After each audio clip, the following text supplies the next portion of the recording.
Hi everyone, welcome back. I'm Susan from SusanAfter60.com. A few years ago, about 7 years ago now, I lost more than 45 pounds at age 54. And a lot of you have written to say, how did you do that? It's so hard to do after menopause. It's really hard to lose weight. I changed my choices of food, and that's all I did. I stopped eating any food that was processed, convenience foods, cheese, oils, things like that we can't process. If you eat something like the macaroni and cheese in a box, in that blue box, there's a lot of chemicals and processed preservatives and things that your body doesn't know what to do with. So you might eat a meal and it might consist of a lot of processed things like pizza with cheese. And in a couple of hours, you're probably going to feel hungry again because your body is still needing nutrition and there was no nutrition in that food that you ate. So that's why you're always hungry, even though you just ate. Some of the things that I try to follow every day is, you've loved my oatmeal recipe that I gave you. It's the power porridge that I've mentioned many times on the blog. So today I'm going to talk about what I eat for the rest of the day.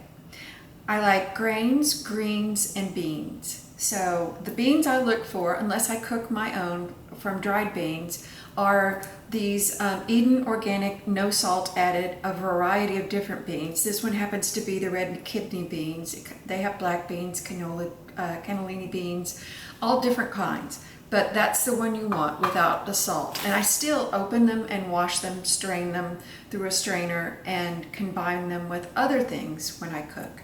So one of my favorite combinations is beans, frozen organic corn, and frozen organic baby peas. So I just dump all that into a colander or a strainer, and I just wash it all with hot water and set it aside and let it drain. While it's coming up to room temperature, and the frozen, these don't really need to be cooked because they'll defrost in just a few minutes. I cut up pepper, onions, celery, whatever, carrots, whatever other vegetables you would like to have with your beans and grains and greens. While you're cutting it up, you can mix it together.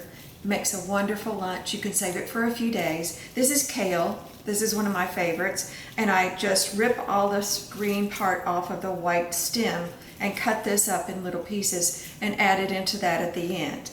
One thing you can do is cook your grains a day before or in the morning after you've made your oatmeal. I have spelt here, and it has to be soaked like beans until tomorrow. So tomorrow I will have cooked spelt with my vegetables, the beans and vegetables.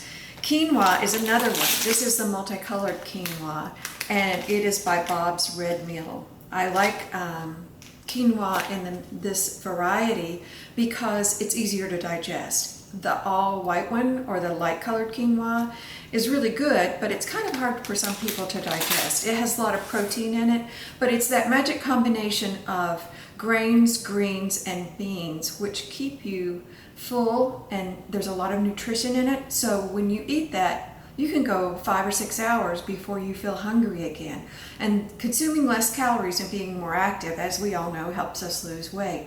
But I often find when I have this about 2 o'clock in the afternoon, I don't need anything else for the rest of the day. I'm not hungry at all. But I do drink a lot of filtered water, purified filtered water, and that makes a lot of difference too. Sometimes you're not really hungry. Sometimes you're thirsty. So drink a glass of water and then wait a few minutes. Maybe that hungry feeling isn't hunger for food at all. Maybe you're just thirsty.